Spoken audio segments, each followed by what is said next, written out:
ఓం నమ శివాయ. హర హర మహాదేవ శంభో శంకర. ధర్మ మార్గం జీవిత విజయం వైపు అడుగులు. ప్రారంభం నెమ్మదిగా, స్పష్టంగా, ఆత్మవిశ్వాసంతో. అందరికీ నమస్కారం అండి. ఈరోజు మనం ఒక అత్యంత ముఖ్యమైన, మన జీవితాలను ఉన్నతంగా తీర్చిదిద్దగల అంశం గురించి మాట్లాడుకుందాం.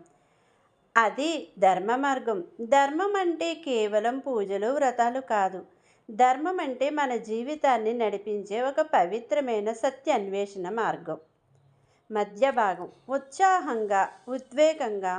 మిత్రులారా, ధర్మం అంటే ఏమిటి? ధర్మం అంటే సత్యం, అబద్ధాలకు దూరంగా నిజాయితీగా బ్రతకడం.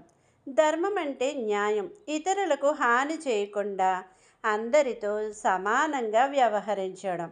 ధర్మం అంటే